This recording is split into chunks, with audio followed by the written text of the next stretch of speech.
Please go to the diary room. Every single season and learn everything that there is to know about everybody. Please make your way to the diary room. Celebrity, Brandon.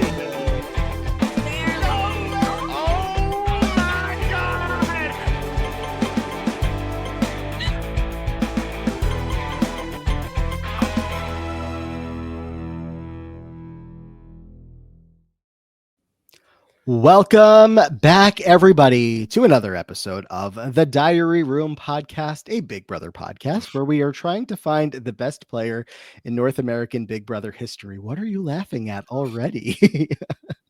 I am Matt, here with the very giggly today, Amon Adwin. What is so funny? Stuff keeps happening that you're saying stuff and then it's reminding me of other stuff. So like a programming note is that we have, obviously we're here with some patrons again, and they are currently backstage. And Matt likes to give a little bit of a disclaimer, say, hey, just so that you're aware, we can still see you. We can't hear you, but we can see you backstage. And it reminded me of a young Amon. What did a young Amon do backstage? I didn't do anything backstage, but it was during a high school performance of Seussical the Musical, and one of the actresses on stage was on stage for like a good few scenes. And when she finally was able to get off stage, she had to run to the bathroom. But the tech people did not turn off her mic. So all you hear is the click, click, click, click, click, click, click of the character shoes, the opening of the stall door, the closing of the stall door. Here, look, new topic we haven't yet gotten to in this Big Brother podcast. How many times on the feeds do we hear the stream? And you know what stream I'm talking about. We hear the stream a lot. Yeah, that does happen quite a bit. Now that I think about it. But yeah, the stream wasn't even that bad. It was the that's getting clipped. That was the kicker. So yeah, that's what I was feeling about. But yes, I'm glad to be back. They really they need to have one person on the feeds dedicated to watching as people, not watching people in the bathroom, watching as people are going to the bathroom and then cutting their mics very quickly. Yeah. Doesn't happen fast enough. Anyway, back for another episode. Going to send 3 more players through to the next round, send 3 more players packing. It's the beginning of a round of 5 episodes, of course. The last 5 episodes ended, which means a battle back and losers bracket, all that fun stuff. I don't know, maybe it's done at the point that you're listening to this, but kicking off a new set of 5 episodes here. That's how things work on the Patreon side of things. Patreon.com/thefreeagents. That's the wrong freaking podcast. I haven't done that since the beginning, since Patreon.com/thediaryroom. What else? I think that's it. Well, I distracted myself by making a wrong podcast mistake. Yeah, we have again 3 patrons joining us today. It's the end of Patron Appreciation Month here in the month of May. Not the last time we'll be doing these podcasts by any means. We will certainly have them back at some point. No more patrons ever again. Unless Mon puts his foot down for that end of things. But we're going to get right into things with our first patron here today, who we have a lot to get into because, Amon, first off, let me bring in Brianna. Brianna, how's it going? Hello. I'm good. How are both of you? So good. So excited to have you here for a very specific reason, but also just to have you here. Amon. Yes. We have to talk to you. We do. Sure. About what? What about? Certain votes. What you tried to do. Yeah. So I still can't believe that the timing of this all worked out. If you missed the last episode, go back and check it out before you get to this one. Go in order. We had at the end of the last episode a matchup that was BB Can 6 winner Paris versus Big Brother 10's Jerry McDonald. And the only reason that justice prevailed, Brianna, is because of your patron vote. It did. How does that feel to be the first patron vote that broke a tie and also broke a tie in the obviously correct favor?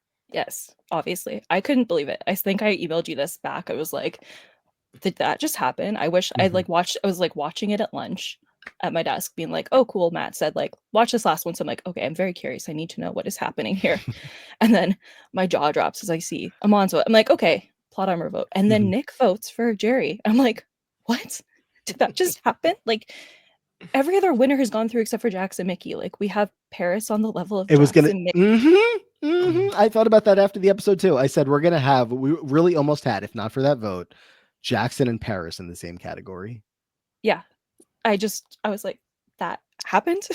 And it's like, on one level, we probably like shouldn't give Amon a ton of crap for this one because he wasn't casting the vote like thinking that it was gonna send Jerry through. He was, I think, had a good read on the situation that Nick and I were going to vote Paris through. So really, Nick is the problem here. But he's not here right now. So Amon, you have to, just take it all. I regret nothing. I do it again. I honestly thought that Nick was going to vote Paris through. I did. And I thought if anything, Homegirl was going to make it through anyway, given, the battle back and Matt having a vote that he still has not expended. So, look, is it a crazy vote? Sure. But in the name of one Jerry McDonald, I regret nothing. Brianna, what do you think of the strategy of, I guess that now Amon seems to know is available, of you can try to get somebody out just because they're a high pick to get back in? I don't love that because what happens if you chance it? Like, that was the perfect time for it to happen because it's the last round of that. Mhm. But what if you chance it in the next week? It's like Dan versus Will comes up. What Right. happens then? What happens then? That's the matchup that I've been waiting to see happen, and I can't wait to have. I kind of don't want to wait until round 3 or 4, whatever. But I've been waiting for that, baby. But look, it was Jerry versus Paris. Like that was a hell of a matchup. And I just had to give Jerry his flowers. I did. The It's poor fair. guy's like 95 years old. You got to give him the flowers while they're still here and breathing. Okay, so.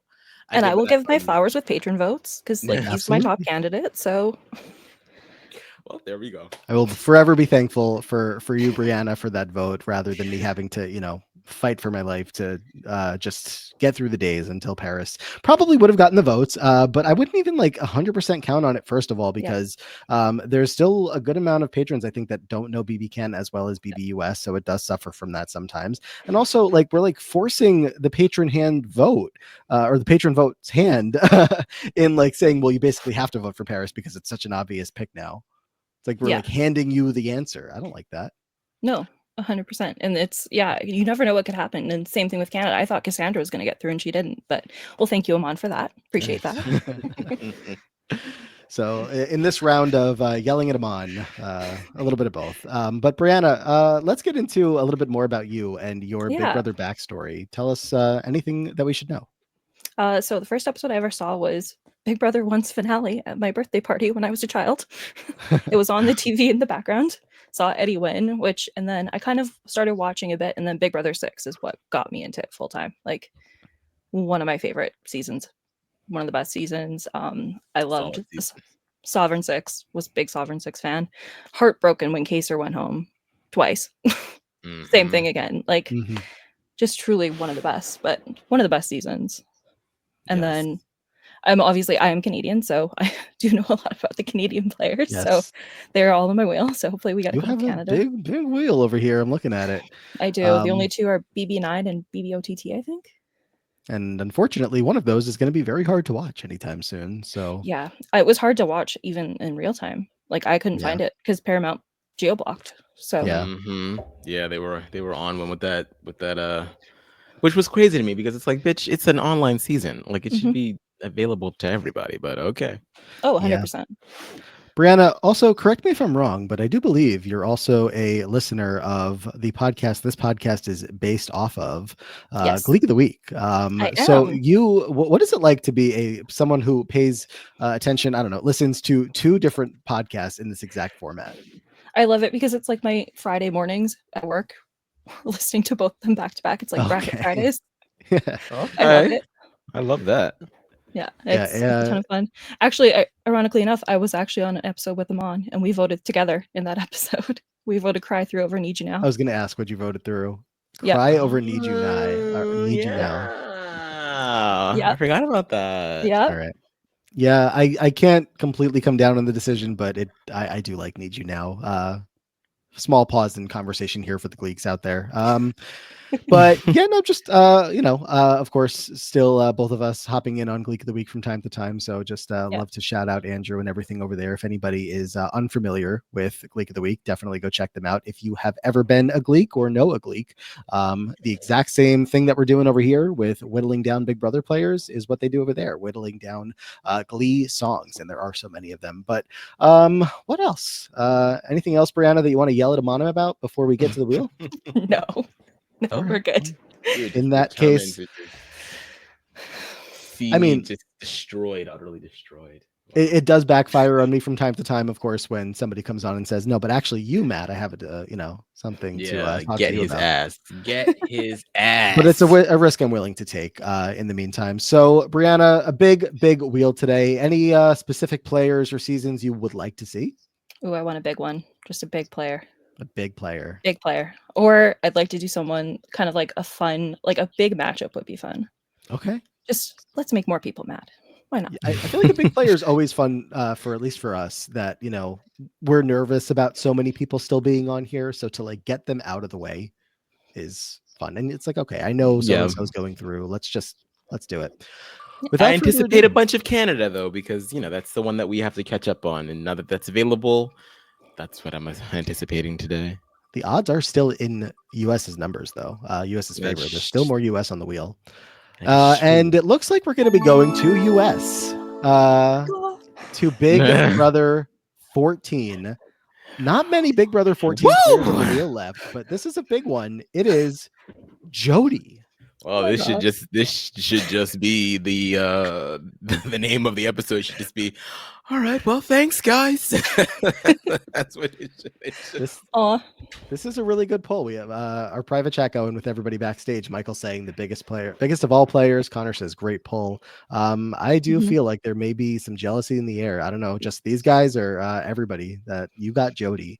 Aman, what do we have on the Queen, the legend, the robbed legend, Jodi? We have Jodi. Despite her efforts, her team came in last in the first HOH comp, meaning Jodi and her teammates were nominated for eviction, leaving the decision up to her coach Dan to evict one of them. Ultimately, Dan chose to evict Jodi due to her being weaker in comps than her other teammates, Danielle and Kara, and her lack of bond. Her other teammates, Danielle and Kara, and her lack of bond with her teammates, which is crazy because it was one day. But okay. So anyone that this is what I continuously come back to. Anyone that is always like, oh, Dan should have won season 14. Screw Ian. Karma. This is the karma. This. He lost the game the minute that he did this to Jodi, and that's just where I stand on it. Wow, what a take. I'm trying to see who is left from 14. Jodi is the second to last newbie that still hasn't been pulled. We still have a couple of the coaches that haven't been pulled, but now after Jodi, it's just Ashley. Yep, that we have to just pull. Ashley from Pittsburgh, baby. And their success rate, not great. BB14 is flying off the wheel like nobody's business. Currently, only Janelle, Danielle, and Ian are in the next round, while 8 others have been eliminated. Brianna, no pressure on Jodi. No, but justice for Jodi is all I have to say. Like, one of the most robbed. I think her and Cameron from 19, like going out day one, like so unfair. Like, let them play the game. Why can't we let them play the game? Yeah, because I think she had potential. Like, who knows who she could have turned into. We just have no idea. I did like that, she's frequently referenced throughout some of these seasons, even making an appearance on, what was it? I think it was Celebrity Big Brother, the first season. Yeah. Really? The newspapers, I think. Oh, it was the first or like season. The stories. But I feel like she actually like showed her face on one. Yeah, she was there. She was there. Yeah. They had Paul come and do like this musical theater number. I think it was an HOH comp for the celebrities, and they had to I think it was like they see this production, and then they ask questions about the production. And Jodi Rollins was there, as well as Jodi, as in Jessica and Cody, were also there. I think Rachel and Brendan were also there. If I remember. Yeah. Yeah, Michael is agreeing that Rachel and Brendan were there. Yes. Obviously, we don't have like a ton to say about Jodi as far as her gameplay is concerned because she only got to do a couple of hours worth of it. But Brianna, I mean, what players have a bigger legacy, especially players in the category of like have not returned, did not go far in the game than Jodi? Not many. Not many at all. Like she's got such a like she's a cult classic. That's the Yeah. best way to say. She's a cult classic. Mhm. Yeah. Truly just like I say it kind of sounding like it's a joke, but like she truly a legend. Like Yeah. for all the reasons that she wouldn't have wanted to be, but for the rest of time, as long as Big Brother US is on the air, fans are going to be talking about Jodi, wanting her back in some capacity. I mean, in some capacity as a player, as the host, I don't know, in something. She is a legend. It's just very, very unfortunate that we never got a chance to see her do more. And like, if CBS was anything more like MTV, they would have put her on some other show by now. I don't know what show. I mean, Survivor, Amazing Race, something like that, I guess. But Yeah. I never really understood why, production, not even just for Big Brother, but other shows, elimination style shows, are obsessed with the idea of an instant elimination on the first night. I understand on one hand, it's like you're upping the ante, the stakes are high because anybody could go home, anybody's at risk. But we don't care because we don't really know Jodi. We know her now and we care now because you've immortalized her in a way.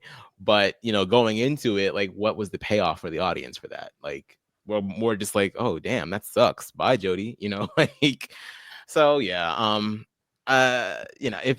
if she secretly hates production, I stand with you, sis. Like, because that was messed up. It was. need Yeah. Jodi on a podcast sometime soon. First of all, this podcast would be a great place to start. But truly just anybody that can That would be a great place. Anybody have any Jodi anybody that can get contact her. info? Send her to the turret. Send her to Yeah. Scotland. Please. Oh yeah, that would be Please, nice. absolutely.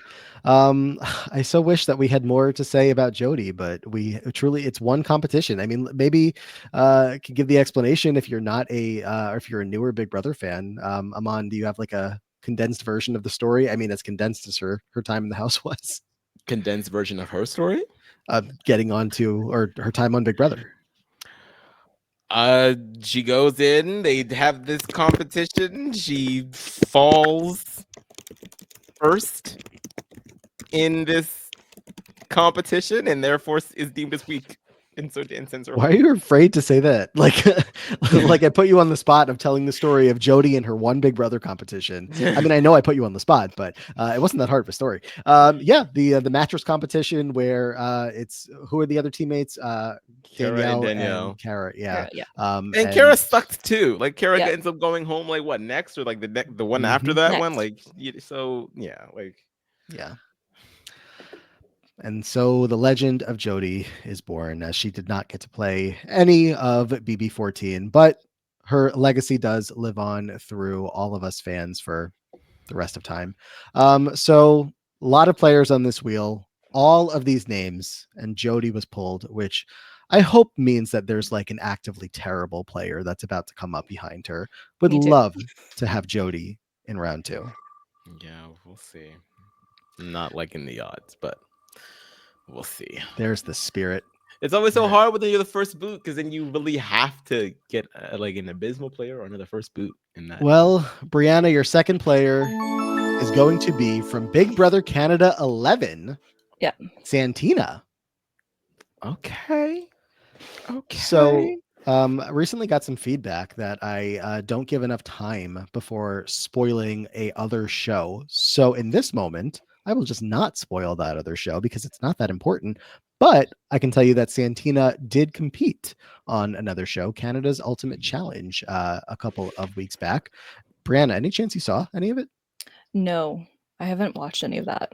Yeah. I mean, I saw a little bit of the Adam Pike season, but I don't know. Wasn't like I must keep watch seeing TV. Adam Pike on TikTok. Like, he's not even like his TikTok, but like I guess he's in an ad for something, and he keeps popping up on my TikTok. It's crazy. Interesting. Yeah. Huh. All right, we're ready to hear about Santina. Yeah, absolutely. All right. Santina, known for her frequent arguments with many of the house guests, Santina began the game aligned closely with Ty and Zach. However, after they turned on Roberto, Santina realized their true intent in the game and decided to flip against them. From this point on, Santina was left on the bottom of the house, surviving due to comp wins. At the final nine, Santina became a target for the crown due to her comp ability and was left nominated alongside Renee at the Fatal Feast, where she was evicted in a 6-0 vote, placing ninth. Brianna, the fact that we don't have feeds for 11 and 12 obviously is devastating for a variety of reasons. One of them, for season 11 of BB Can, the fact that we never got to see Kuzi or Santina on live feeds, Yeah, horrible. awful. Like they would have been such personalities seeing them on the live feeds constantly. Like they were in the edited, like in the little whatever digital dailies or whatever they called them. Mhm. Like they were so entertaining. Yeah. Santina, especially, she was She was fiery. I fighting loved with it. everyone. Yeah. And She the was. fact that she was aligned with, like, I forgot she was aligned with Zach and Ty. Like that whole Zach arc truly is like, if he had Yeah. come up, I would have had so much to say because that was mind blowing. Yeah. Yeah. And whole she like thing. falls out of favor with Ty as Yeah. things go on, and then that's like he's her target essentially. And then he can't get to her because of that Canada's vote that saves very specifically her. Yeah. Where she completely otherwise would have gone home. She is definitely or I should say definitely Amon should have been a bigger name in the franchise if live feeds existed. Yeah, for sure. I mean, she was very causing a lot of friction in the house. I remember she sort of was perceived as a guy's girl by a lot of the other girls, which, I think unfortunately is a big reason as to why she goes home at the fatal feast. Because I remember it was a safety chain, wasn't it? Yeah, With it the was a fatal- safety chain. Yes. Yeah. Yeah, so she was kind of isolated at that point. I do like that she wasn't afraid to flip the script, and she uses the invisible HOH to nominate Ty and what's his face, Dan. Zach. So it's like Just I, I I forget their names. Like BB Can 11 and BB 12 are like big blurs in my brain. Meanwhile, so many of BB Can 11 has gone through. I know it's crazy. So I definitely feel like I agree with you, Matt. I think she would have been a larger name, and it sucks that we'll never really know a fraction of the true game that she played, live feeds wise. But yeah, I don't necessarily know if she is someone that does well every season that she's on, just because she does isolate herself a bit, but she clearly has a killer instinct and she's able to win comps. So I think that she does fairly well a lot of the time. I'm torn between even wondering if I want to evaluate her as not a legacy pick per se, because again, what legacy with no live feeds, but just Right. like her character versus what happens in the game. Because Brianna, to my memory, I feel like she just like really, I want to say it's a lot almost more on her than it is on some of the guys that she was working with, that relationship falls apart, because I feel like she just like the house was like turning against the guys and she was noticing that, and I feel like picking up on like, oh, maybe I should try something else, but like did nothing to get actually closer to the rest of the house. And she has this HOH that she like essentially turns on the guys, but again, you're like, where's the new relationships that you're using to now leverage you going further in the game? So not the best gameplay, but look, 2 comp wins, 2 HOH wins is nothing to sneeze at, even if also I'm remembering the first HOH week was abysmal. John Michael goes out. Remember Yeah. like the first episode of the season was Yeah. like John Michael being like, Santina and I are good, this is going to be great, and then all of a sudden he's evicted on her HOH. Yeah. Yeah, I think her social game lacks like a lot. Like she's got comp ability, obviously, like based on the other show as well. She's got comp ability because it's basically like Canadian Challenge, but just the social she like never truly fit into that house. I don't think like she Yeah. didn't mesh. Canada liked her though, because they gave her that Yep. that immunity at one point. So I think she definitely had she had lots of public support. But Yeah. Well, did they like her or did they just not like Ty? Didn't like Ty. Because Ty was True. and it's like that was the like they had the opportunity to do the funniest possible thing and they did, Yeah. saving Santina and forcing it ended up being what the heck is that man's name? Jonathan to go up and go home. Yeah. Which is Jonathan. wild because isn't he from Newfoundland? Which is hilarious Yes. because Canada's votes are always people from Newfoundland or the Maybe did Maritimes. he might have already gotten a vote for something else. Oh, right, because they only got so many. I think BB Can 11. I mean, 12, I definitely have more committed to memory because I had a lot of fun with the season. 11, Mhm. it just exists somewhere in It my brain does. space that I don't It's a give it fever dream for me. much time. I'm trying to see if it's showing anything real quickly about Jonathan getting a vote. I just feel like he did. Maybe not. I don't know. He did win Canada's favorite though, so certainly onto something There you about go. the idea that he would have gotten something along the way. Brianna, anything else on Santina, or do we begin the process of voting? I don't think so. This is kind of tough though.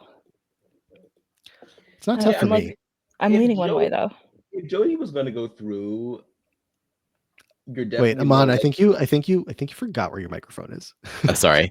If Jodi was going to go through, you definitely wanted to be like, you're definitely more likely on a season where there are no live feeds because that we didn't get to see Jodi on live feeds either. So in that respect, I'm like, okay. But is Santina's game as much of a non-factor enough for me to be like, I'd rather Jodi go through.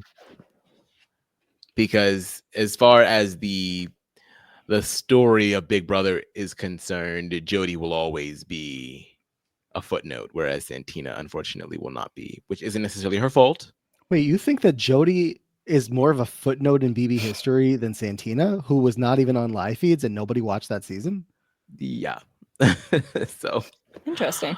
in that respect, I'm kind of wanting to give her the legacy points, even though Santina has more of a game. But yeah, fuck it. That's what I'm gonna do. Sorry, Santina. Bye, girl. Brianna, what are you thinking? I am also going to send through our cult classic, Jodi. I think she needs to go through. Why not?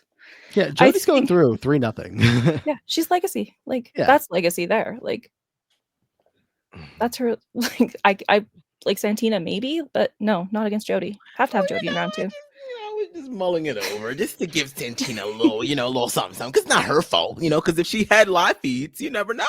But yeah, that's just not how it worked. And I think they were both screwed, right? Like she was screwed by not having live feeds. Jodi was screwed by this dumbass twist. So yeah, there you go.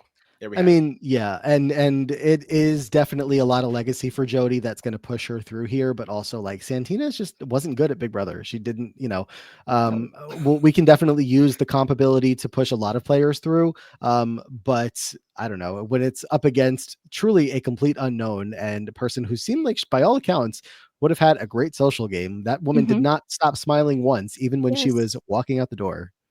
Yeah, that's true. She did handle it with a lot of grace. Brianna, any final thoughts on this matchup or anything else you want to talk about while we have you here? No, I just kind of love that I got Jodi. Like that's so awesome. That is yeah. So you said you wanted a big name. Awesome. I did, and I got it, and I'm so happy about that. There's so many worlds that Jodi doesn't make it through round 1, and she did. Come on, Jodi. We did it. We did it. Brianna, anywhere you want people to find you online to share any Big Brother takes or Glee takes? I mean, I'm on Blue Sky, but like I'll probably just retweet this when it comes out, or retweet. I guess I don't know what we call it on Blue Sky, but Reskeet, if we're still using that. Reskeet, I don't know. Patron chat. That's where I am, so I'm around quite often. So, but there we go. That was awesome. Thank you so much for joining us and for helping us send Jodi through. Yes, thank you so much. I really we'll talk to you in a bit. Awesome, thanks. Thanks, Brianna. Yeah, Jodi. Fuck you, Dan Geesley. No, I'm kidding. Santina does not have a bigger legacy than Jodi. I didn't think that she did. Of course she didn't. Look, I was mulling it over in my brain just to give Santina some respect. Oh no, that's fine. I love to think back and forth, but you said Jodi's a footnote. I mean, maybe she is, and maybe I'm just taking that too. Well, I think in the grand in the scheme grander, of Big Brother is concerned, yeah. But like in our world of like where are the people watching the show, like if you have like how those iceberg videos on YouTube, if you have a Big Brother iceberg video, Jodi is like, you don't know about Jodi Rollins if you're not a super fan. If you're not a fan, maybe if you're a casual viewer. You know what I mean? I feel like she's like Sure. on the mid deep level. Let me bring in our next guest here today to see if we have any agreements or disagreements with that decision. And that is going to be Connor. Connor, how's it going? I'm doing great. How are you guys? Very good. Very excited to have you here. Do you have any thoughts on this ordeal? So I think Jodi deserved to go through first and foremost. I have only seen the first week of Big Brother Canada 11, and I thought Santina was a dumpster fire. So, so I'm happy with the decision. I guess like just based on what you've heard us tell you about Santina and the rest of her game, Mhm. I don't know. I don't know if anybody ever thought about voting for Santina. Besides, I understand Amon was like weighing it a little bit, but like I was never voting for No. Santina there. You know, Anyway. heaven forbid I use the time that the whole premise of this podcast is to compare and contrast. Heaven forbid I fulfill the mission statement. Look, as God long as your damn. mouth is by your microphone, talk about whatever you want to talk about. All right. Connor, first of all, excited to have you here. We would love to hear your Big Brother backstory. So I have an unhealthy obsession with Big Brother. My first season was Big Brother 12, and I kind of just got into the show because my dad was really into it, and my parents had split up, and it was just like something we could bond over. And I've just watched every season multiple times except for season 9, and I've probably seen season 7 more than anyone else has seen season 7. More than It's anyone else out there has seen season 7. it's probably like 25 to 30 times. Wow. You know, that's how I feel Yeah. about Survivor All Stars because I had the DVDs, so I just watched it a lot. That's like one of my favorite seasons too of Survivor. So Yeah, I not a don't know. popular pick, but Yeah. now I feel like I should know the answer to this, but did Big Brother ever put their seasons on DVD? They must have, right? Yes, they did. Yeah. Mm-hmm. So, Connor, were you watching the DVDs or were you watching like once it was on streaming? No, it was so like there was this YouTube channel. I think it was like Yes, called yes. Goofy Dude or Yes. something like that. And he saved my life. I just watched everything. Quirky Dude. And Yep. Quirky Dude, that's what it was. Brianna and Michael are jumping in to help us with that one. Yeah, because I've heard a lot about Quirky Dude, but I was never I wasn't watching the show. I think at the time that his channel was probably vital. Yeah, Vital viewing, yeah. It was great because, you know, like I couldn't find it anywhere else. And it was I bless that man. Have you Quirky man. ever applied to be on the show? Because one thing I'm gonna tell you right now is you have a rather syrupy accent. And we know that Big Brother production loves those. So I have thought about it. I think next year I'll probably apply. I just know myself right now. Like I don't think I'm in the perfect position to go in there. I don't think I have enough That life is exactly experience. why that's why you should go on, because they don't want people that are all put together. They want people that are a little crazy. So Yeah, just my little but 2 cents. yeah, if I go on, I want to win though, and I want to play a good game, and I just feel like I wouldn't. I just need a little more life experience, probably a little bit better social skills, and we'll see what happens. Okay. I will certainly be rooting for you if you make it there, but I also don't support people that I know going on to shows anymore because it's stressful. So that's I that. am from Michigan, so we do pretty well on that show. Well, that is not incorrect. The BB Reindeer Games cast certainly had a lot of Michigan representation with a lot of successful players on there. So, Absolutely. Connor, any seasons that you are hoping to see today or players that you would like to come up while we have you here and your wheel that I'm pulling up right now? So weirdly enough, I do want to see Drew Daniel come up. Okay. Ooh. Like I think he's very underrated, and I think I'm the only person who has this take, but like I want to see him come up so I can defend him. Okay. BB5 has honestly been more in the mix lately than it had for a while. So definitely could happen. Here's to hoping. Again, we're narrowing down a lot of these winners. We're Yeah. almost, I think, halfway of the winners have been It drawn. might even be more. Yeah, I think it is actually. Let's spin the wheel and find out where we are going for the next spin of the day. Let her rip, baby. Let her rip. Spin, spin, spin. I don't know if we're going to get anybody as iconic as Jodi the rest of the episode, but we can try. Actually, the name coming up. Oh, nah, almost. BB Can 7. Chelsea Bird. The name that I was eyeing was Brendan Viegas. Is about that was so crazy. The disrespect to Chelsea is like, oh no, never mind. Damn. The other side of this would have been Kalia, which also would have been good. Oh. Yeah, it would have been very good. I'd have been but no. Instead, we do have Chelsea Bird from BB Can 7. So, Connor, I hope you had a little bit more of a viewing experience with that BB Can season. Yeah, so like BB Can 7 is honestly one of my favorites. I just think like the edited version of it. I didn't watch live feeds or anything for that season, but I think the edited version, like similar to BB12, I think it's very good. For BB Can 7. Yes. Yeah. I think the gameplay was hard to watch for lots of different times. times. It's an easy story to tell, I think. It is. Yeah. For sure. Amon, notes on Chelsea. Yes, not too many. Chelsea found to be too threatening by Anthony. Chelsea had a tough hill to climb to wrangle votes to stay, and it ultimately didn't work out in her favor. That's all they wrote. That's all we got on Chelsea Bird. Somebody who I definitely thought had a lot of potential going into the season, and I feel like a lot of people thought she had a lot of potential going into the season, including one, Anthony Douglas, who pretty much made it his personal mission, Connor, if I'm remembering correctly, to take Chelsea out. And so she went out third overall from the season. Yeah, not very memorable at all. What did she do? What did she do on her HOH? I forget.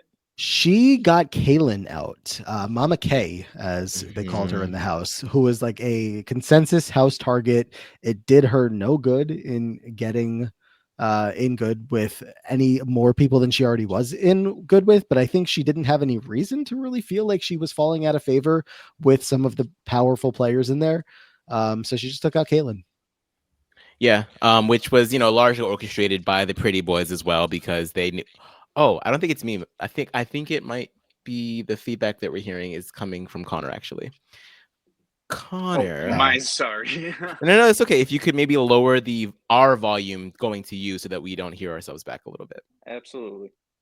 All right. Is that better? I think that is a lot better. I'm talking to make sure that it is. Yes. Okay, we're good. Okay. But yeah, so I remember, what was it? They had another alliance. It was her, the Pretty Boys, Kira, somebody else. I forget.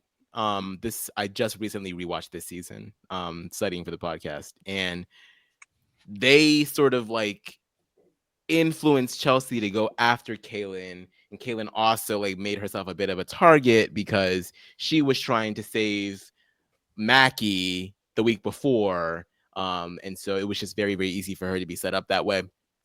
Also, I remember Kira was a huge hamper on Chelsea's game. I think that Kira had a bit of a crush on Chelsea. Maybe they wouldn't want to admit that, but that's how it appeared. And for lack of a better word, they would not leave Chelsea alone. They would not leave Chelsea alone. They were very, very paranoid. They felt like Chelsea was trying to get rid of them, always going behind their back, and Chelsea was just trying to play. And she found herself in a really, really nasty position, and she really couldn't get out of it. So, yeah, that's kind of what I remember the most about Chelsea's game. Mm-hmm. I'll throw this out there now and again when this person comes up, but I do believe Kira now goes by the name Kai, Kai. And so, the relationship between Chelsea and Kai on that season was certainly tough for Chelsea because just the level of connected that they were seen as in the game. Everybody knew that they were a pair, not even really by what Chelsea was looking for out of the relationship. It was just like it became one of those very natural, like, okay, we can look at each other and know that neither of us are going to screw the other one over at any point in this game. But because Kai was not, I guess, the most well received player throughout really any point in the season, it was definitely putting a little bit of, just some bad energy towards Chelsea's game from some other people, but it certainly wasn't just that. It was just, I think Chelsea came off as a pretty possibly dominant type of power player that obviously we didn't see anything like that, but the threat was there. And what does Anthony Douglas do when he identifies a threat? Gets them out in as quick as possible. And that's what he did. So, Connor, like you said, not the most memorable, but I feel like it had the potential to be. I do remember her having like she was okay in the first couple weeks, but I don't know. It's just like no one could do anything against the Pretty Boys that season. It was like pretty much cut and dry from the beginning. And she knew that too. I think she was one of the people that she didn't necessarily know what the name of it was, but she knew that the four people that were in the bigger alliance, the four boys, were pretty tight. But I just remember she sort of it seemed like she kind of gave up after she was nominated. And she kind of knew where the votes were going to go because she saw how quickly everyone turned on Kaylin with her as an assist. And I think that she could sort of see the writing on the wall at that point that there really wasn't much, that like once you were sort of marked for death in BB Can 7, that was kind of it. We have a guest, Connor. Yes, this is Chuck. Hi, Chuck. Hi, Chuck. It's been a minute since a cat's popped into one of these episodes. Yeah, I know. He wanted to say hello, give his BB knowledge. Oh. Well, I hope we'll have to ask him what he thinks about this upcoming matchup. Yeah. I hope Chuck has a good defense ready for Chelsea if really any kind of stronger player comes up.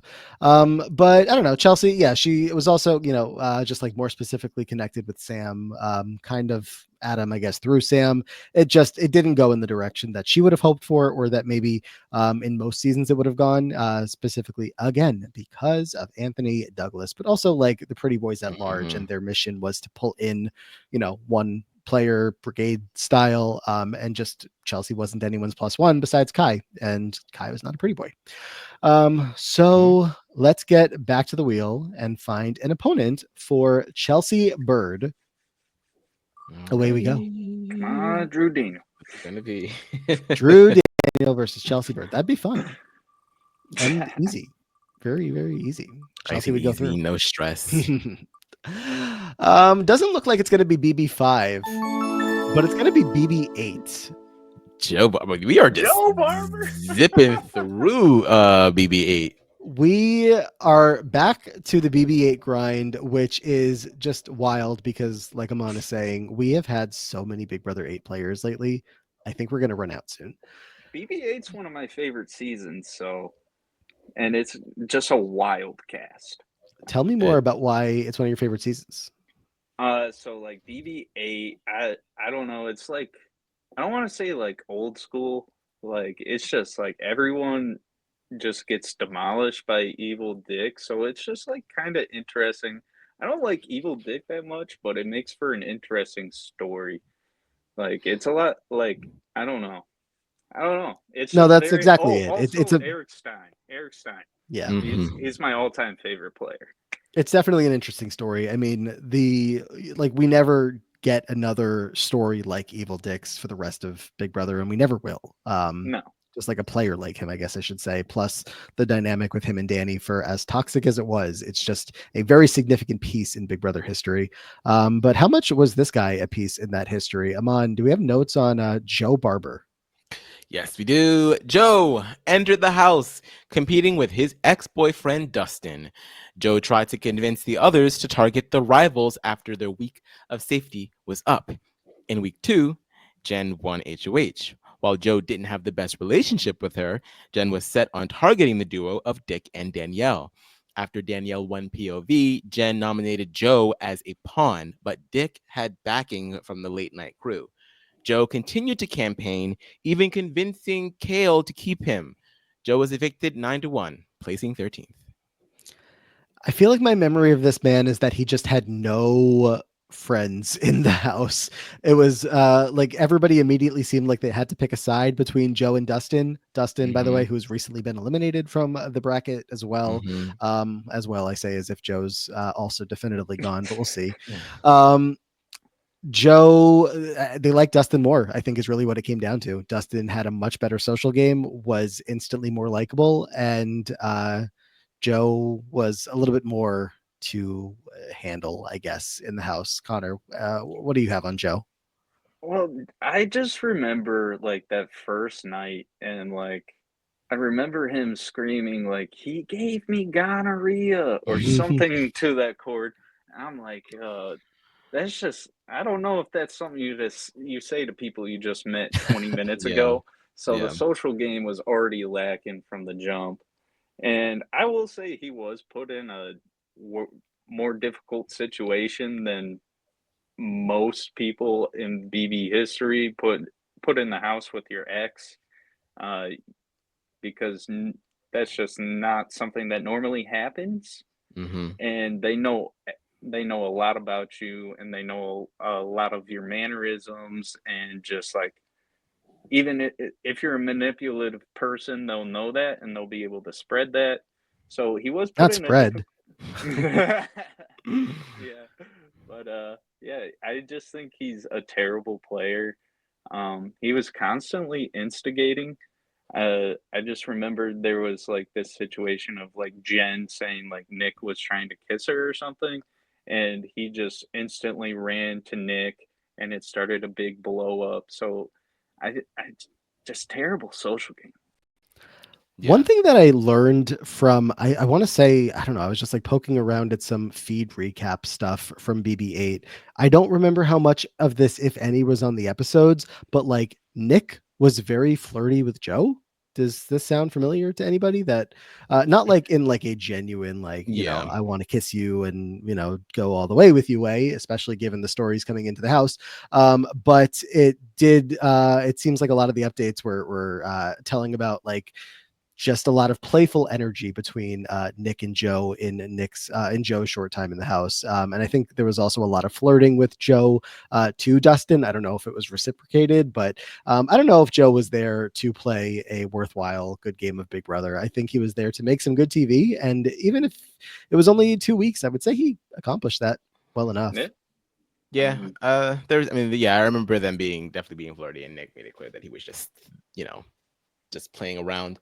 But yeah, I agree with you, Connor. I feel like one of the things that did sort of turn a lot of people off about him was the fact that he sort of began to overshare immediately about his estrangement with Dustin, and immediately bad mouthing the other person. I don't think is always the way to go, because other people also have rivals in the house, and you don't see them necessarily behaving the same way. So I think it was just, I mean, and you're already going to be a bit of a, you're already going to stand out being that you're one of the 2 gay guys on reality TV. This is back in 2007. So it's not like, you know, not everybody is as comfy with being around the gay folks back then. So it's just, I think that he just sort of like burned very, very bright, very, very fast. And just didn't have too many allies going into it. And that's just how the cookie crumbles. Yeah. Yeah. Joe Barber versus Chelsea Bird. Sometimes a matchup comes up and I'm just like, pass. Like, it would be great if we developed some kind of tool to just eliminate both. As Brianna saying, a true mid-off. Connor, where's your head at right now? Joe versus Chelsea. So I'm thinking like just on straight potential, I think Chelsea does better most of the time. I don't know how many times she wins, but on potential, I don't think there's any chance Joe ever wins a game of Big Brother. Yeah. Say he plays 100 times, I think he loses 100 times, and I think he's out pretty early most of the time. Yeah. I can't disagree. Amon, do you have any votes coming in for Joe, or any confidence for Joe? No, Joe. I think his last name was what? Barber. Yeah. He's chopped. I think that Chelsea. She was a lot of people's winner picks going into BB Can Yeah. 7. And while she did sort of flounder a bit and sort of just like burn out after her eviction, I think the general game sense and knowledge that she had and the go get 'em attitude that she had going into the season was very attractive to a lot of the fans. And I just think that she probably does better at Big Brother most of the time. In comparison with Joe, she just happens to be in one of those seasons that is completely ran by the pretty boys. So Amon, pop quiz. BB Can 7 currently has had 5 players eliminated and only 1 player that has gone through to the next round. Chelsea is about to join that one other player. It's going to be a 3-0 vote. I will also be voting to evict Joe. Can you think of who that player is? I guess, Connor, you're more than welcome to jump in too if you happen to remember the one BB Can 7 player that is in round 2. wait, wasn't it Anthony? No, Anthony hasn't come up yet. Oh wait, why do I think he came up? I'll narrow the field down. It's not anybody who made it to the jury or later. It is a woman. Is it Laura? No. I don't remember. Friend of Esty. Kiki. Oh. What a hard pop quiz. Brianna got it. Brianna's still hanging in the chat with us, and Brianna got it right. But yeah, Kira, aka Kiki, was the only one in round 2, and now Chelsea will join her. Do either of these 2 players need to be there? No. But look, we can only eliminate half of the field at a time here. So, Connor, that's what we have. Well, it was fun while it lasted. Yes. Anything else you want to mention while you're here about anything with the podcast or this matchup or anything at all? Well, yeah, I just love what you guys are doing. Like, you guys are a great part of my Friday. And yeah, I love how I get some Big Brother content when there isn't some for 9 months of the year. So Yes. I appreciate you guys. I appreciate that. We will have to try to get you on the phone again when Drew does come up, so we can circle. If he comes I mean, up right now, that'd be crazy. Do you want to make the argument real quick? Like, give us the pitch. Well, like, here's the thing. He's a very, like, when I look at rankings and I see Hayden near like the top 5 to 7, and I see Drew like 15 to 20 or whatever it may be, it doesn't really make sense to me because they are such similar players. And I'll even say Drew had the better social game. Hayden may have had more of a mind for the game. But when you have an alliance of 4 dominating the season, it's not that difficult to just be like, oh, we're getting rid of this one this week. Other than the Matt move, I don't know what he really strategically strongholded.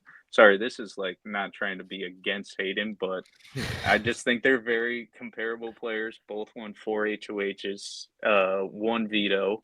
They were both only nominated 1 time, won by a vote of 4 to 3. I think something Drew, his game is kind of underlooked socially. Back then, that's when you could pick players for the veto competition, and he got picked every single week. Like, so people trusted him to play. They trusted that he could win, and they trusted that he would do what they wanted. And he also had, like, he was playing the middle for a lot of his game too, like playing Scott, playing Jace, playing Michael, but he had the Diane Nakoma side too. And he always, in my opinion, always saw like where he stood on the totem pole. He needed some guidance a lot of the time, sure, but he got rid of Diane. He did. He's ruthless. Like, he's gonna do whatever he has to win. BB5 is another season I've spent some time just kind of like combing through some feeds info. A lot of it on Hamster Watch, I believe's website, just has the recaps up still of the feeds from the days. I learned Mhm. about Drew that him and Diane fought a lot more than I ever would have, I guess, known from the show.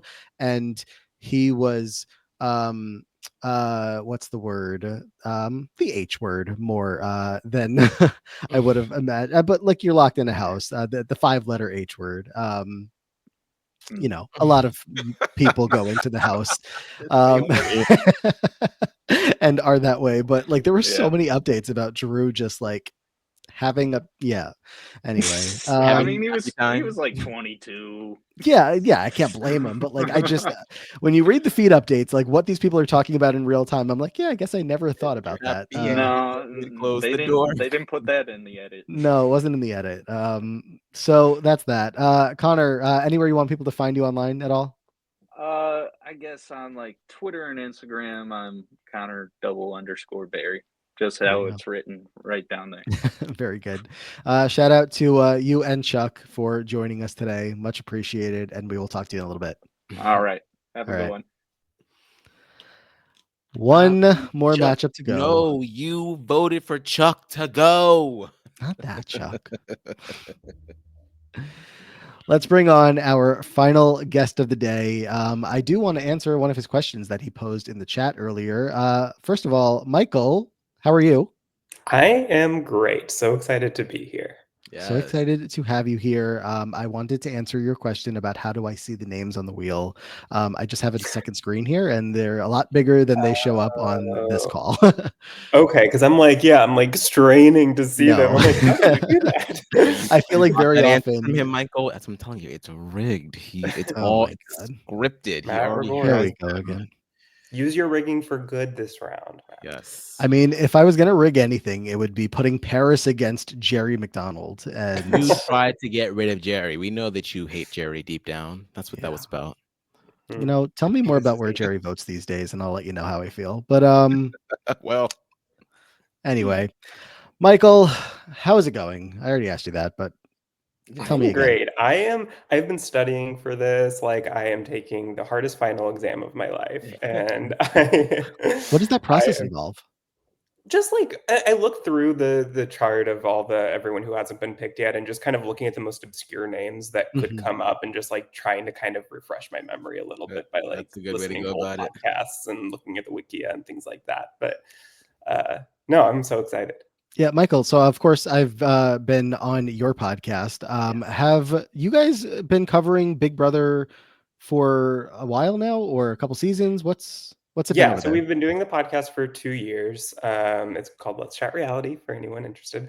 Yeah, so we've covered Big Brother 25 and 26 on the pod. All right. So But I've been watching for forever. Yeah. right. Okay. Well, perfect transition. What is the backstory for you in the world of Big Brother? Yeah, so I started watching BB5. I had found Survivor during the All Stars finale, weirdly enough, and watching Jerry Manthe get booed off stage during that was just Brutal. like, what am I watching? Like, what is this? So then, of course, had to go back and watch everything, which was a lot harder to do back then. But they had all the Survivor seasons on DVD at least. Mhm.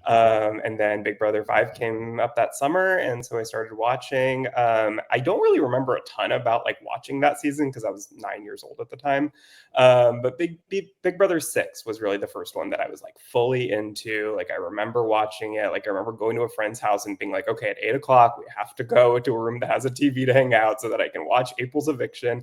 Like that was the season that really got me into it. And then started watching feeds Big Brother 12. And then just been fully in it ever since. And did you think all these years later you'd be wearing a janky shirt on a Big Brother podcast? I did not. That did not cross my mind, at least until BB 26.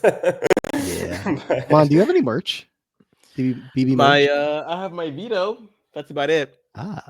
Is that from the shop or like is it okay? Mm-hmm. I won another shirt that I was also considering wearing during Big Brother 13. I know, Matt, you weren't watching back then, but I don't know if you remember Real Pass or Super Pass or whatever it was, that the feeds were on like this external website back then that you had to go to. Mhm. And they held like a Big Brother trivia thing on Facebook, and I won a shirt from that. But that's the only other Big Brother shirt I have. I feel like I have a couple of things just lying around the house. I think when I first got into the show, I was like, made it my whole personality in a way that, I still do, but in the way that I was like, oh, like, let me wear a Big Brother shirt and let me get the veto necklace and this and that. And I was just like, there's so much cool stuff out there that I can show off my Big Brother fandom. And then, I don't know, I just have no idea where any of it is now. Yeah, I just like never have like a time when I'm like, oh yeah, this is like I'm gonna wear this out and get asked all about it every time from everyone that I see. Yeah. But times like this are perfect for it. The janky shirt would maybe get a couple of questions. Probably, yeah. What is that? Anything else, Michael, that you've been wanting to bring up, yell at him on, or anything else? I don't know at all before we get to your wheel. Oh gosh. I mean, I think the one matchup that I really can't support necessarily is the Corey versus Jonathan Bennett. I don't know. I like that one. I'm not sure that I quite agree with the logic on it. I understand the argument for it, but I just feel like Corey was like one competition away from winning this season. Just about.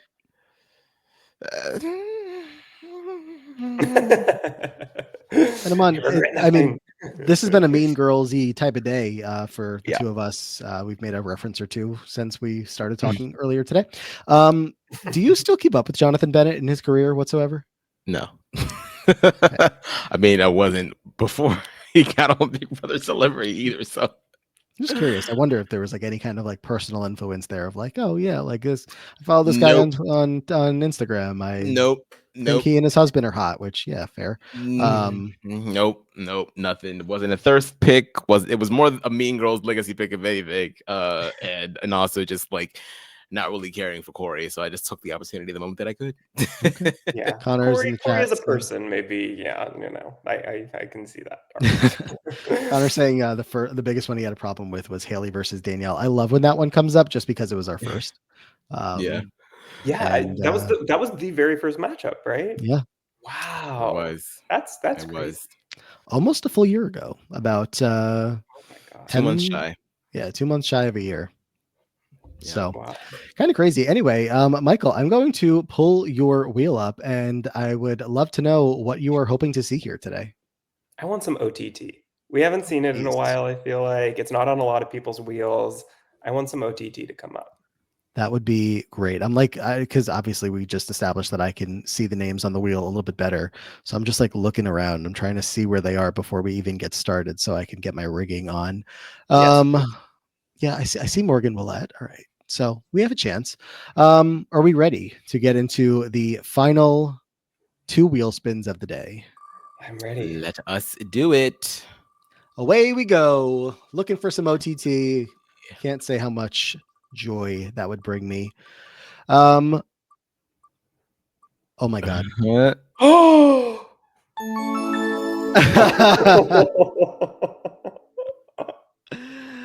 Oh, that's not OTT. That's something else. See, you used your rigging powers for good, Matt. See what happens? Oh, that's something else.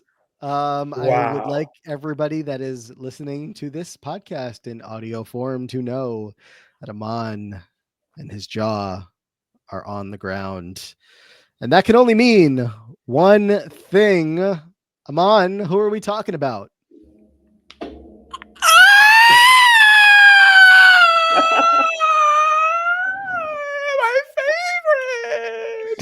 favorite. I'm so excited.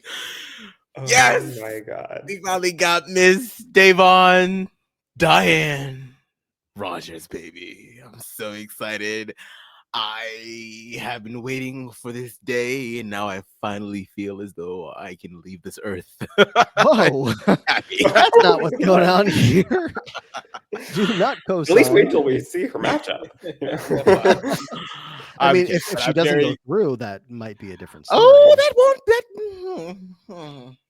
I'm very excited. I am honored to be here for this. To be honest, I was I was like, the longer and longer that it went without her getting chosen, I was like, I feel like she's gonna be at the very end. Like this is like, this podcast is making me work for this moment. And so I'm kind of I'm shocked that she came up this early. I don't know why, because it's all by chance. So who knows? But yeah, I'm just I'm excited nonetheless. This is my boo thing. This is like she is the person that gets me the most excited to see the show. Like, any of her seasons, I was just glued to the feet because I just had to see how she was doing. I don't think I've really felt this way about any other player that's played before. I mean, I've had other faves, of course, but like, I don't know. I just had like such a personal connection with Devon since her first appearance, and I'm just excited to talk about it today for sure. I have to apologize right off the bat because I have her Big Brother season is listed as only Big Brother 17, as if she hasn't come back more times since then. I mean, first of all, all you of the have her placements are Big there. Brother 18 photos. You don't even have the latest photo. Yeah, That the one shit she was on for the least The amount of 22 time. photos are a disaster. They're just like, not hers, just like all of them. They were Oh, yeah. taken They in the were, like, backyard, taken, or like, on a yard. phone. You know what? in To be front of fair, a game sequester. this probably is my favorite promo photo of hers and promo look. I loved the braids. So we'll fix up the card by the time she gets to the losers bracket. But anyway, Amon, Excuse you? what? By the time she gets to the losers bracket, Oh, I meant the next round. What notes do we have on Devon?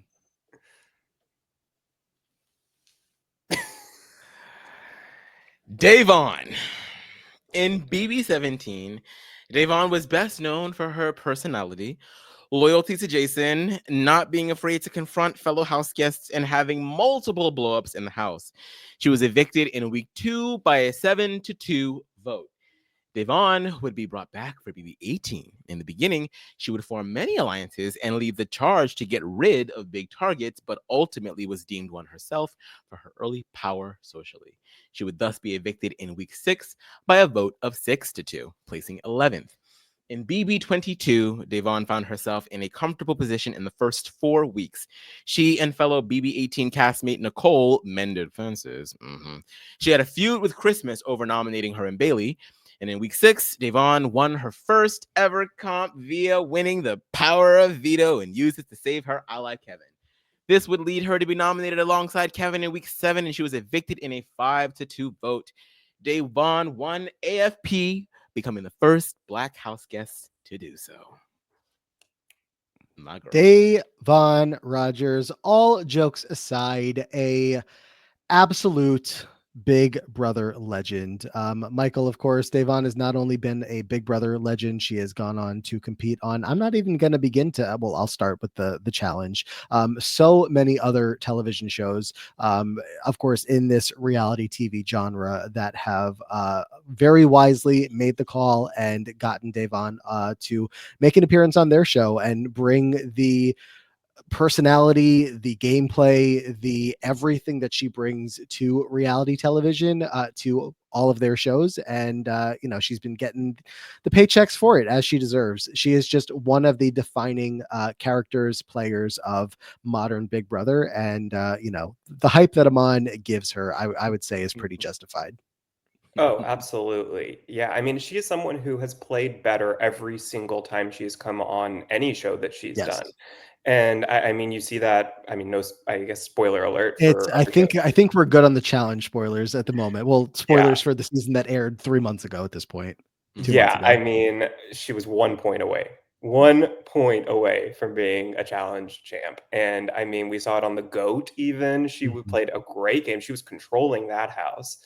And I mean, yeah, just all of her, you can see it in the graphic here. All of her Big Brother placements are better than the last. And I think that she's someone who's proven to, in the beginning, I think she was kind of her own worst enemy. And then as she's played more, she's learned more and improved her game. And I think if we ever see her on Big Brother again, which is probably doubtful, I think that she has a really, really good chance to do even better than the last time. I don't know that I would say it's doubtful. I don't know when it would be, considering, of course, that we just had an All-Stars and whatnot. But just like whenever the next time is that they call players back, like they called Janelle back after so many years, and That's true. Devon is not getting, I don't want to say like not getting any older, but Devon is not getting older. Like she is still the same person that she was from day one, only just like you said, a better game player. Aman, I feel like you're, jumping out of your skin, ready to just give us a rant somewhat similar to maybe the one I did for Paris the other day. What do you have? Yeah. I love Devon. I do. I just I think more than anything, it was just the personal connection that I had with her. And I know that, obviously on this show, this isn't what that all of that is about, but I don't think that it really can be understated for me, just how much of a just how much importance her visibility on the show really had. I think that she was one of the people that really got a conversation started about what was going on with a lot of these shows.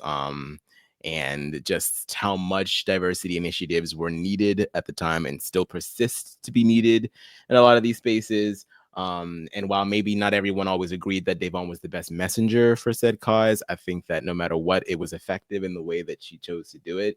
She was unapologetically herself from jump. And I think that sort of like real time, raw emotion that you got to see from her was, I think that's what attracts a lot of people to hers, because really what you see is what you get. And as you said earlier, Michael, that ends up being a lot of the reason as to why she performs poorly in the beginning. But because it's so raw, you still root for her. You're still like, I'm like, damn girl, pull it together, sis, pull it together, sis, pull it together, sis. But I got you. I know they got you fucked up, but pull it together, sis. And that sort of like ride and that real roller coaster is just so fun to watch, because at some point, yes, of course, I would have loved to have to see Devon take home a Big Brother crown. I don't know if it'll ever happen, but at some point, it was more so just, I just want to see you play. I just want to see how you as a person deal with this adversity, how you try to improve your game, because you're right. She really did improve her game, and she tried to learn her lessons as much as she could throughout all three of her attempts at the game. I'm a little bit less storied with her time on the challenge, but from what I understand as well, is that she improved it each and every time. So it's just like she's just been so fun to watch. Like I'm always glued to feeds when she's there, because I just need to see how she's doing, how checking up on her, just to root for her, even though it is absolutely aggravating to do so. Like, because there are some parts of Big Brother that Devon just absolutely sucks at, but we love her nonetheless. And it's really funny. Just I'm thinking of 3 different seasons right now, all where we get very similar parts of her gameplay. Big Brother 22, that season of the GOAT, the only season of the GOAT, and this recent season of Challenge All Stars 5. It's just like, and it's probably been some of the other seasons as well, but just she always comes into the game ready to play hard and well. Play hard, of course, by the strategy aspect of the game, and play well with the social aspect of the game. She shows up the first week, 2 weeks. She is smiling at everyone. She is best friends with everyone. She is having conversations, asking you about your life, about your family. And then time starts to take hold a little bit. And you get a little bit deeper and deeper into the game, and people start to really get on your nerves. And plenty of players, it's not by any means just Devon, will at this certain point of the game start to grow more frustrated. But that's where the entertaining the overtly entertaining Devon that is unfortunately for her the annoyed Devon comes into play, where people getting under her skin, whether it be for a reason of like they're in confrontation with her, or just the way that they move around the house, or the whatever she's in, gets under her skin, and she can't live with it a lot of the time. Specifically this past season of All Stars 5, I know that we're talking about Devon, the Big Brother player, but she was like doing so well. She had so many social connections, and then like at a certain point in the game, the game was really starting to break apart a little bit, and you had to pick a side, and her partner was like, I just need you to go have this conversation with this person. She's like, so you want me to be fake and be fake and go talk to someone and completely fake it the whole time? And I'm like, Devon, if you were talking to yourself from day one of this, you would say, yeah, of course that's what you want to go do, and she knows that's what she needs to go do. but by a certain point in the game, I think she always just runs into like, okay, I've had enough of these people. My beautiful daughter is at home waiting. If I happen to go, I happen to go, and it's fine. But she still knows what she is doing in these games. It's just we've had a hard time seeing her go all the way to the end of what can be very long seasons of some of these shows, maintaining what she needs to do all the way through. But regardless, always entertaining. That is Yeah. something that will be from day one until the day that she leaves.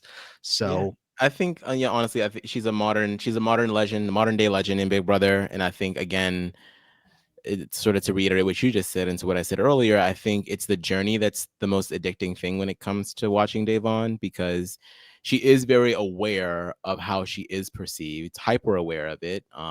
You know, we all know the story about Black women in reality TV. So I think that getting to watch her really express that awareness is, I think, a learning experience for a lot of people, but also just riveting to watch, because I'll never forget, like, she understood what happened in BB17. She comes into BB18. She's doing her best. Paul is already immediately pissing her off night one. And I remember, like, it was like the second episode, she talks directly to the camera. She's like, I just want to play by myself. I just want to play by myself. And I'm like, and then we watch her go through that journey of realizing you can't, Devon, like, you cannot do that. And she learns that. She gets into the 8-pack. She tries to run things with the 8-pack. She plays a little bit too close to the fire, trying to pit people against one another. And then she has to, like, fix the mess, and then it's just too late. And it's just so interesting to watch her, like, make those calculations in real time, because we know she loves the game and she has a mind for the game. I think that she just overanalyzes everything too much. And then, like, that becomes the second part of her story, or the third part rather, is her learning how to not do that. And so it's just yeah, that's the one. I'll stop talking now. No, Michael, and what I else? think there's certain things that that really aren't her fault. Like with BB22, of course, she and Bailey are so close, but and normally, that wouldn't necessarily be seen as such a big threat, but because it's Devon and Bailey, and there are certain other things that come into play with people like Christmas, that's maybe targeted more than another two people who are that close. And, that's just not something that's her fault, that she just can't help. But yeah, no, I agree with you, Matt. Like, I think her time on Big Brother, I think, is different than her time on something like The Challenge or The GOAT, that are so much shorter shows, because those timelines, by the time she gets annoyed with someone like Shane, her partner on the Challenge All Stars, that's like halfway through a Big Brother season or less. But it's by the Challenge, that's the very end, and so she doesn't have to deal with it for that long, and so she's able to get to the end without that being part of the problem.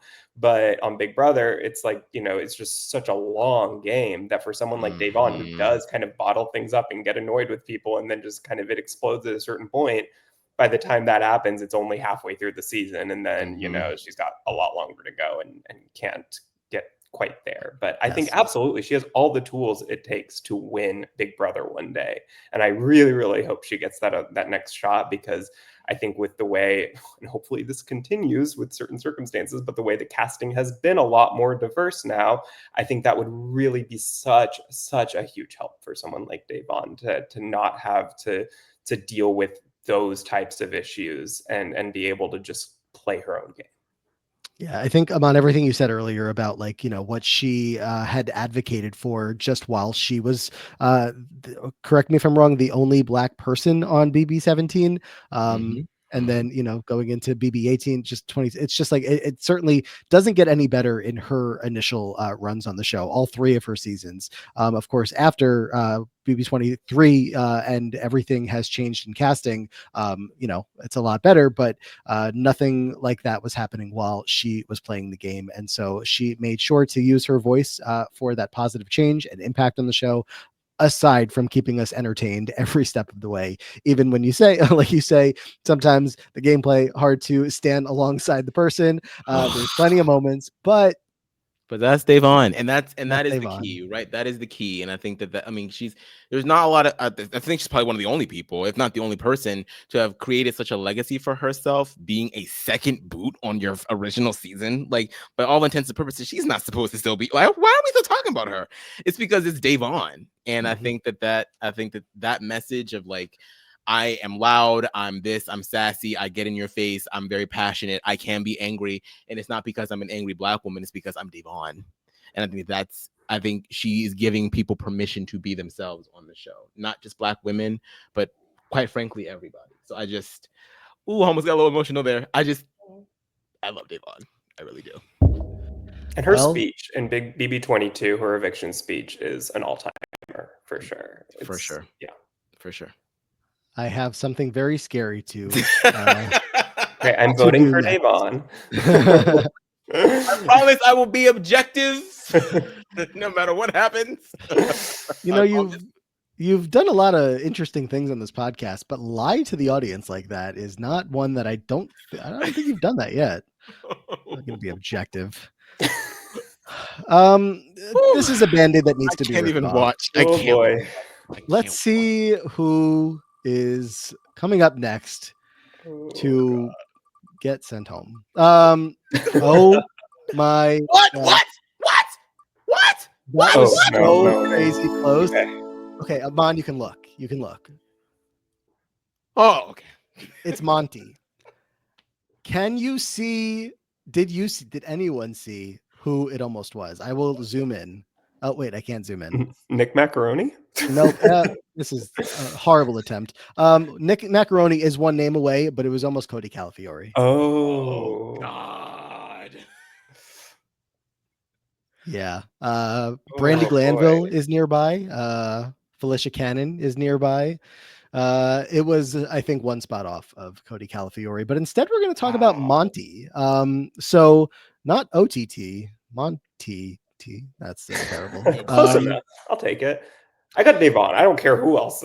Yeah. Well, I think this pick does matter because if it was somebody that we That's were true. worried about, Yeah. so, but I don't think it is. Amon, what do we have on Monty? It appears as though the notes for Monty have been cut off in our document. So I am scrambling to rectify that. Just give me 2 Well, we can talk about Monty a little bit beforehand. Of course, I've Michael. got it. Okay. So I'll be a little longer than the others, but I'll try to truncate it as I go. Monty started the game quietly and wasn't targeted much. He was able to solidify relationships among many of his housemates during the early game, including Joseph, Matt, and Pooch. After joining the new dominant alliance, the Leftovers, Monty was able to have a better position in that alliance as they were able to evict many outsiders throughout the game. After winning the final 6 power of veto competition, he was able to convince head of household and ally Turner to place very strong player Michael Bruner on the block so they could finally evict him, in which they were successful in doing so. Monty was then able to have a string of both HOH and PLV competition wins until finale night, when he, as the final HOH, decided to take Taylor Hale to the final 2 over Turner, thinking that Turner's competition wins and evicting him was a greater look on his resume. This was his undoing, as he misread Taylor's social relationships, persistence, and underdog status, which the jury viewed as impressive. After Taylor gave a powerful speech encapsulating her journey throughout the season, the jury awarded her the win by a vote of 8-1, with only Turner voting for Monty to win. There you have it. There we have it. Monty, the runner-up of Big Brother 24. And, I can't help but, Michael, feel like I do have to thank him for making the decision that he makes at that final 2 and vastly underestimating Taylor Hale and losing to Taylor Hale. So we thank Monty for his service both then and maybe even today. He's done a lot.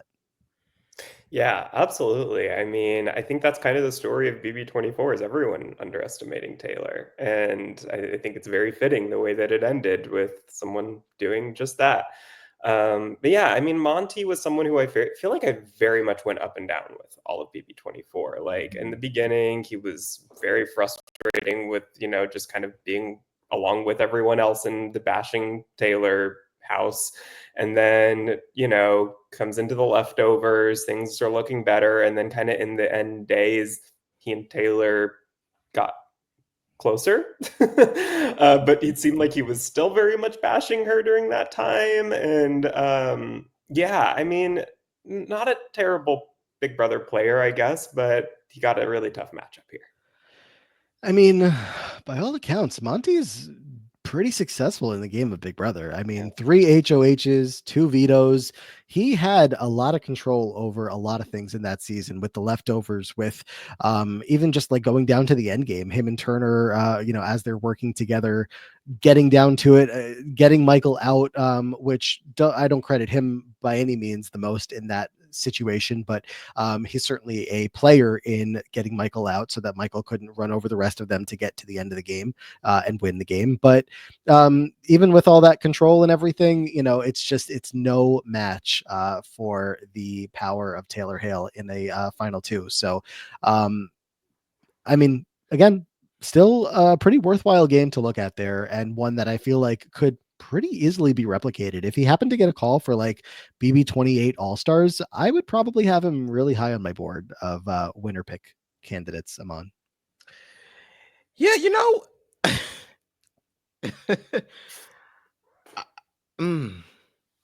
it's interesting. Objective. Be objective. It's interesting because I said that I would be. And Monty, I think, is better at Big Brother, at least statistically, than Davon is. And this was his first go at it, right? And I do think that, obviously there's a lot that can be said about how we all felt about his treatment of Taylor, the words that he had about her, his sort of just like going with the flow type of gameplay in the beginning. I think that one thing that he had going for him was the fact that there was a Michael there.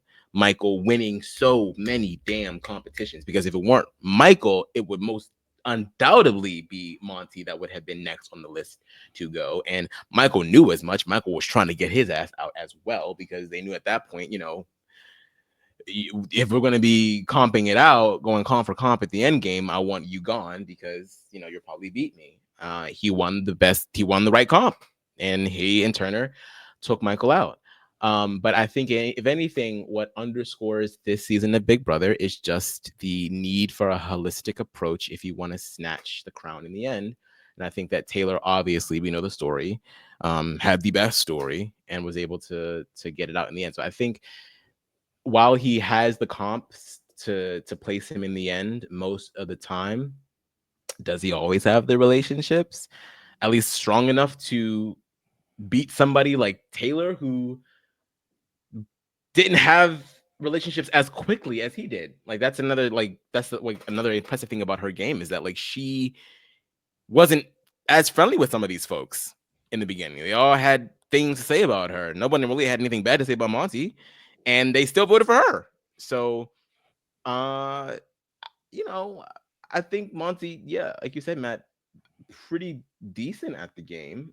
I just think that in his particular season, he just miscalculated badly, and that cost him the win. He probably would have beat Turner.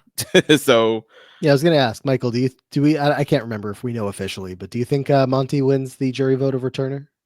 Yeah, I think do. so, right? I just think that the jury, I don't think that I think they liked Monty. I think he was a likable person in the house. I don't think, I mean, like you said, Amon, I don't think anyone really had a bad thing to say about him. And so I think he's up against, unfortunately, just someone who had this incredible story that she did an incredible job in the final speeches of telling that story and just getting everyone so hyped, so excited. And not many players have a story like that to be able to tell. And so I think against a lot of other people, Monty wins Big Brother 24. Yeah. Agreed. I wonder what happens next. We have a matchup here that does consist of 2 Big Brother players. One of them is Davon Rogers, 3-time player, BB 17, 18, 22. Monty, runner-up, goes farther than any time Davon has played.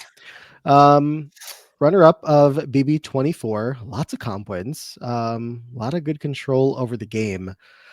What are we going to do? Michael, do you mind if I start with Amon? Please start with Amon. I don't want to go first. So, okay. Here's what it comes down to for me. Because, y'all know what I'm going to do. But I am going to give you as many reasons as I can as to why I'm going to do it so that it is not a vacuous push through. If we are going to talk about strictly competition wins, Monty beats her every time. If we want to talk about legacy, cultural and social impact,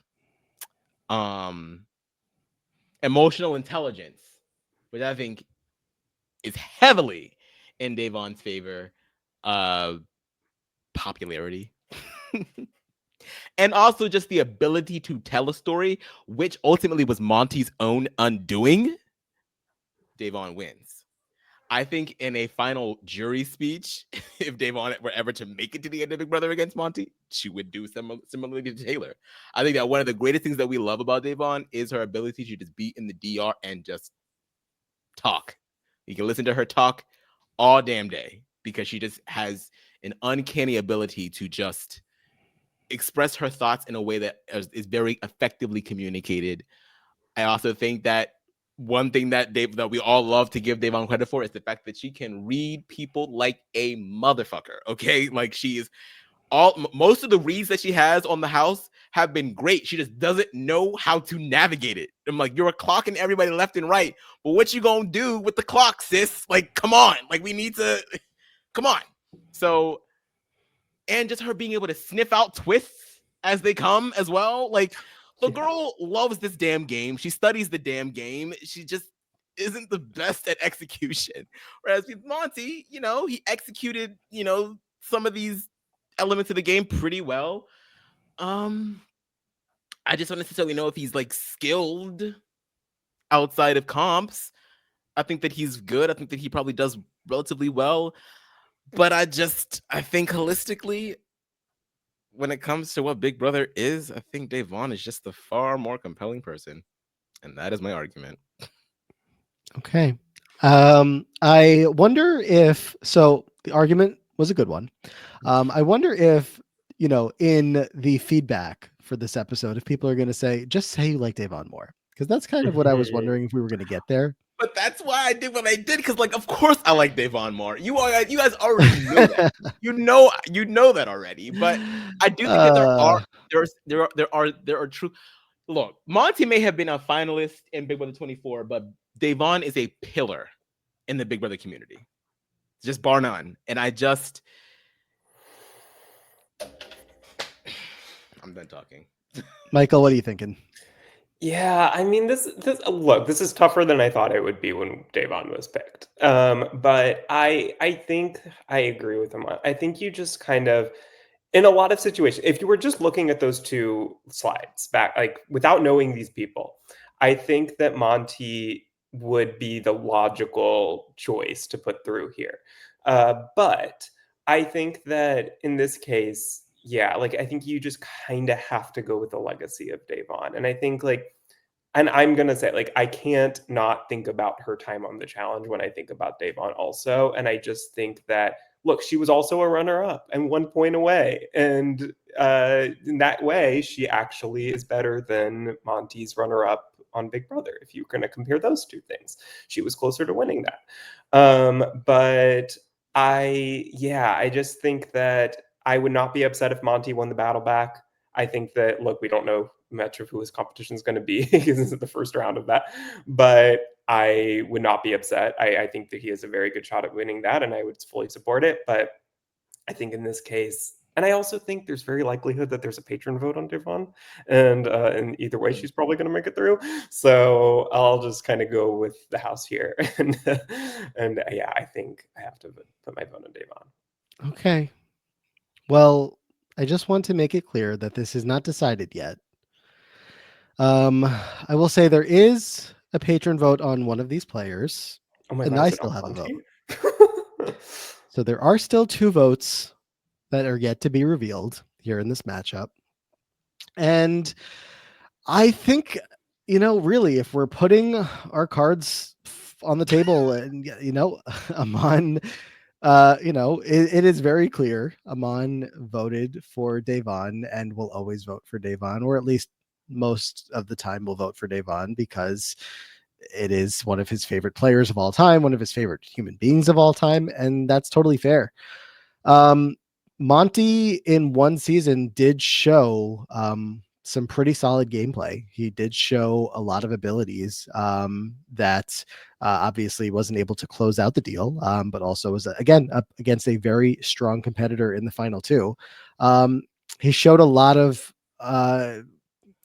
just a worthwhile attempt at the game of Big Brother, and I would be remiss to not say that he is the better player of the game. And so if I do cast a vote for Monty, then it does come down to what is on this card. And if there's a vote here for Davon Rogers or Monty Taylor. I'll put Cassandra through for you, Matt. Are you really going to do this to him? Davon or Monty? Davon or Monty? Let me reveal to you that there is a patron vote for Davon.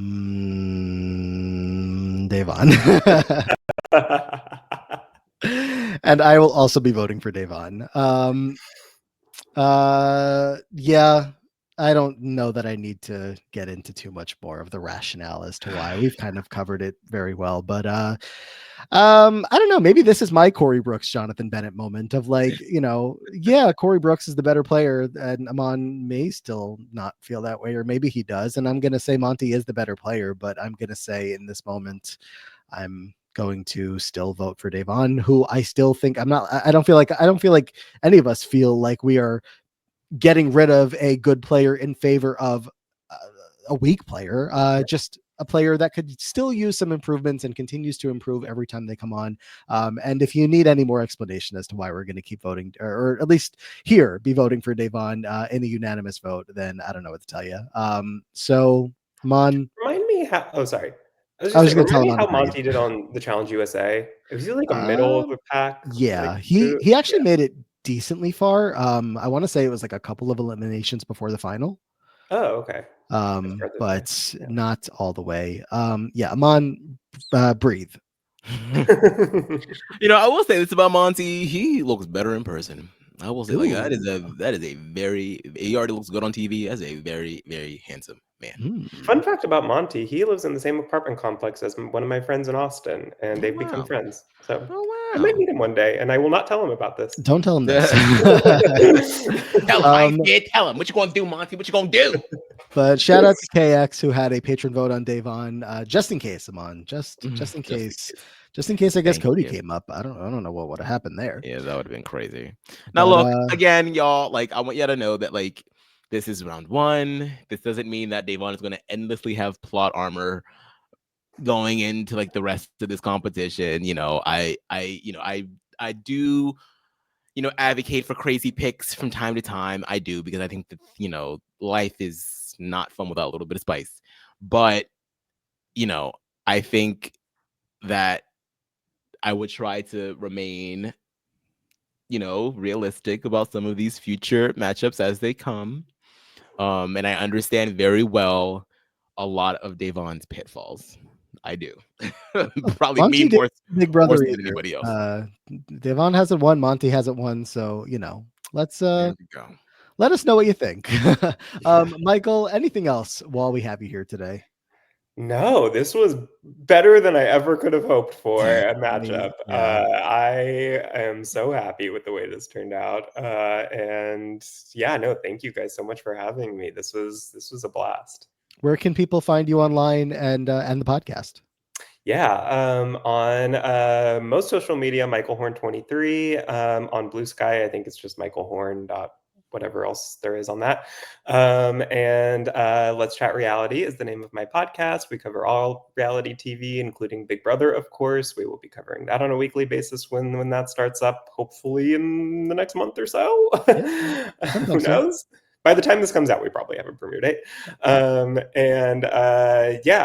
You can find that wherever you get podcasts. And follow us at Let's Chat Reality. We've had Matt on to talk about the Challenge All Stars 5 at the beginning of the season. Aman would love to have you on anytime you would like. And thank you guys. Thank you for joining us, Michael. We will chat soon. Yes, definitely. All right. Talk to you in a bit. I told you could breathe. Have you breathed? I feel great. Great.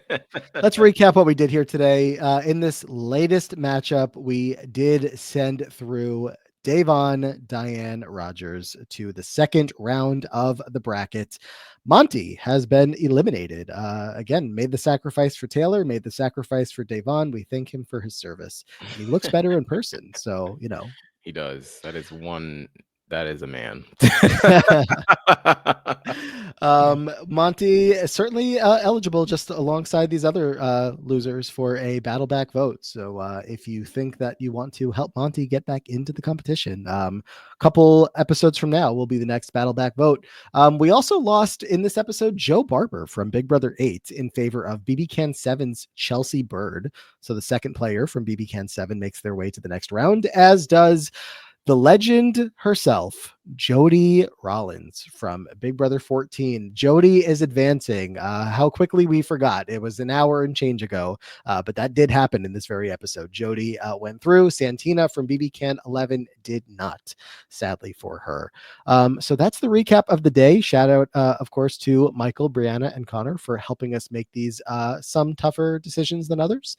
But I think that's going to do it. Aman, I feel like the thumbnail for this episode should just be Davon, BB17, BB18, BB22. Just all three pictures, nothing else. And yes, that's it. That's it. Yeah, not going to do great with the crowd of don't spoil me with the episode, the episode graphic. But we'll see. I mean, she may have to be on there regardless. We've still been working on figuring that algorithm out. The episode should just be called Period with a dot. Check me out on the Free Agents podcast that I might have started to plug earlier when I didn't mean to. Free Agents podcast, we're covering the challenge. We're watching old seasons of it, which do include seasons that Davon has been on. And that is that. I believe likely have been on a Big Brother retrospective podcast, or maybe it's this week, something like that over on RHAP. So look for that. And Aman also on RHAP is covering Drag Race All Stars 10. Yes, Tournament of All-Stars, as they are now calling it these days. So yeah, check us out over there. There we go. All right. So that's going to do it for now. Again, the end of Patron Appreciation Month, but not the end of Patron Appreciating. If you are looking to become a patron of the podcast and help support us, have an opportunity to possibly come on in the future, get a patron vote in like we had for Davon tonight, get the losers brackets, get the battle back votes in, all that fun stuff. Patreon.com/The Diary Room is the link for that. But Aman, get us out of here. Yes. Our thanks to Michael, Connor, and Brianna for joining us once again, and for everyone else for listening and or watching. And until next time, guys, please go to the diary room.